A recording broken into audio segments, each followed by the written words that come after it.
Hi, everybody. My name is Sharon Mason, and I am coming to you from Rochester, New York, in the northeast corner of the United States. I'm really excited to be here today, and I am going to talk to you about faculty perceptions and perspectives on collaborative learning, a study that I did not too long ago. And I'm going to switch over to a keynote presentation where I have some Bitmojis included. So that was my risky attempt at trying to include some animations to liven up the presentation, and you'll let me know what you think of it and the discussion. So thanks for being here, and I will continue on. All right, welcome to my keynote presentation. I will start off by reiterating that the title of this work is Collaborative Learning in Computing Education, and I'm focusing on faculty perspectives and practices. Why do I think this is important? I think this is really important because teamwork is critical for our students as they go out in the workforce. Employers, in fact, rated teamwork really highly in their survey of skills that they look for in hiring students. And in academia, teamwork most closely aligns with collaborative learning.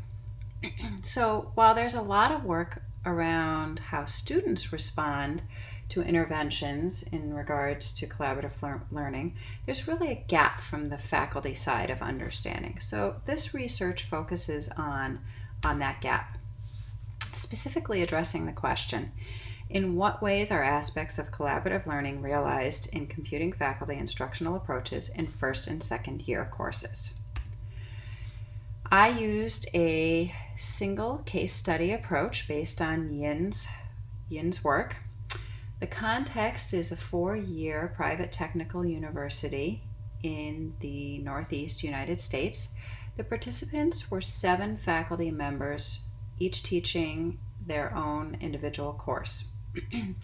Their experience as educators ranged from 2 to 39 years, and they also had industry experience that ranged from 5 to 17 years. There were 3 data sources that I used to inform this work, which really allowed for a nice set of data triangulation. The first data set was instructional observations, so I did 2 to 3 observations as a passive participant. I also conducted 2 interviews with each of the faculty members, about 45 minutes long for each, and those were in-depth and semi-structured interviews. And then I also examined nearly 800 course artifacts that I collected from the faculty. This was syllabi, projects, class notes, exams, anything and everything. The faculty were really generous. Then I analyzed the data qualitatively and iteratively, and I looked for both a priori codes and emergent codes. So the data was analyzed in terms of 2 types of interactions, faculty and student collaboration and student-student collaboration, which really made sense because the theoretical framework for this was grounded in social constructivism, which also provided the a priori codes, which included things like you see here, questioning, instructor feedback, question prompts, etc. I also allowed for emergent codes, which was really critical in some of the findings, and some of the codes that emerged included group work challenges, collaboration was forbidden, individual skill sets, independent learning, etc. And you'll see some more of this as I work through the results and the findings. So each data source was examined independently and then collectively and triangulated in terms of the resulting findings. So 3 key findings emerged. The first was that collaboration was predominantly informal in nature and modeled by the faculty in their interactions with students in the classroom. The second finding is that faculty enacted student-student collaboration in many different ways, although across the board it was unstructured. And then the third finding is that faculty focused on building individual student skill sets. And I'll talk more about this and give you some examples here. This next graphic really summarizes all of the findings by data source. And so looking at the right-hand side first, we see that this was pretty straightforward. Faculty and student interactions were predominantly facilitated by the instructor. They modeled their facilitator role. They encouraged interactions. This was really clear, and you see this emerge through the observations in the interviews. There was no finding that emerged through the course artifacts, so that's omitted here. What's really, I think, more interesting is the left side of this graphic that demonstrates the student-student interactions. And on the leftmost side of this, it identifies the observations in the artifacts. Here, 3 of the 7 faculty in their courses required student-student interaction, while 4 actually ignored or prohibited it. On the other side, in the middle here, in the interviews, 6 of the 7 faculty expressed the tension between their understanding that collaborative learning was really valuable, especially as students went out into the workforce, but they felt a stress about being responsible for building the individual skill sets in their students as they went out in the workforce as well. So let me give you some examples here. And this is where my Bitmojis will come into play. So in terms of faculty-student interactions, all 7 modeled the tenets of social constructivism. They were coaches, they questioned, they gave hints, they presented examples. So here's an example of an observation where Joan was in front of the classroom. She started off at the beginning asking if anybody had any questions. She put that out to the class. She waited for a response. Someone piped in and said, I'm kind of confused about this. She responded and said, okay, remember how we talked about this last time? How do these two relate to each other? So she continued on with that questioning and that interaction with the students. Again, demonstrating the social constructivism tenets. 6 of the 7 faculty also used specific words to describe their role. And the words that they used were coach, guide, counselor, facilitator. And here you see in my interview with Bill, he specifically said, I see myself as the facilitator. I go around asking students, do you understand all of this? All right, so this part was very straightforward, the faculty-student collaborations. The more varied results came from the student-student collaboration. So in terms of the instructional observations and course artifacts, 3 of the courses explicitly required that student-student collaboration, and 4 of them prohibited or ignored it, as I mentioned. So here are some examples. First off, we see Bill. He's in front of the class. This is one of my observations, and this was a class actually that required collaboration. And he tossed up an assignment that said, all right, everybody work in groups on this set of questions using pen and paper. Make sure everybody's name is on it, so it was clearly a group assignment, and go ahead and get started. And that was it. Clearly unstructured.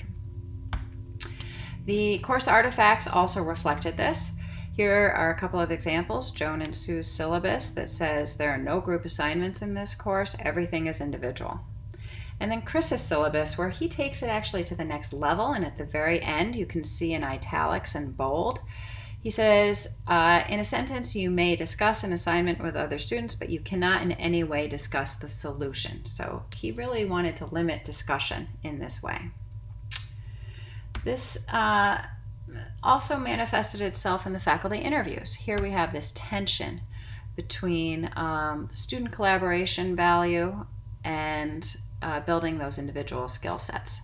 So 6 of the 7 faculty recognized that that was important, that it's important to build the skill of student collaboration, but they also expressly identified that they thought that this was at odds with developing individual skill sets. And let me show you some examples of that as well. Here in the faculty interviews, I'm interviewing Joan to start, and she says, I don't like them working in groups because when they're in groups, there's one person that's doing all the work and another person who's not doing the work. And Sue reiterated this, also emphasizing this notion. She said, I know that working as part of a group is important and it's a critical skill to have, but I need to make sure that they know the topics. And then Chris, whose syllabus we saw a moment ago, took it again to the next level. He said, obviously, when they get in the real world, nobody's going to be working alone. So he recognized the value. But then he continued on. He said it becomes impossible to distinguish between cheating and collaboration. And I'm very draconian. I tell them that they're not even allowed to talk about the solution with another person. So this notion of informal collaboration also came out in the faculty interviews. Here's an example of John, who did require collaboration in his class, and he said, I let students work together so that they're in a situation where they have to work things out. But it's like an experiment in a controlled environment. I'm not going to say, hey, have you thought about this or doing that? Have you thought about this other thing? I'm going to let them just work it out, and if I see an issue, I'll give them some hints as to what to do. So again, here, informal and unstructured. So summarizing here, in terms of faculty-student interactions, faculty really embrace social constructivism. This was in contrast with the student-student interactions, where there was that tension between collaboration and building individual skill sets, and sometimes it was a conflict about cheating. Regardless of how the collaboration manifested itself, it was informal and unstructured across the board. So what does this mean for us? Well, there are some things that are important that come to the surface here. Lack of collaboration risks us preventing interactive processes of negotiation. We limit discussion from students. We limit information sharing, idea sharing. We limit engagement in group dialogue, where they're negotiating, questioning, refining their own representations around problem solving. This can be problematic. More specifically, if we don't guide or structure that collaboration may negatively impact our efforts to diversify the computing domain and the workforce. We risk that students could learn ineffective methods of collaboration from their peers. In fact, we even saw that some of the faculty members hoped for the best, and that some of them said some experience will naturally be negative. So what does this mean in terms of future instructional practices? Well, we could promote more intentionality and guidance and structure and consistency through our classrooms. There's a real opportunity for faculty to augment their understandings of student learning through student collaborations. In fact, Sabin even talked about the fact that effective collaborative learning requires teaching students effective teamwork practices. And we've seen this in our own domain in terms of pair programming and POGIL, where there have been positive results. And I'm not suggesting that it's easy, but I am suggesting that it is important and that we should consider it further. In terms of future work, the current study raised all sorts of questions, as we would expect. So there are questions from the student side. For example, is unguided collaboration actually effective in student learning? What are the student understandings of informal collaboration? What's the quality of both the instructor-student and student-student interactions when we're looking at unguided collaboration? And then also, how does plagiarism or cheating in structured or guided collaboration actually occur, or does it? And can we ameliorate that?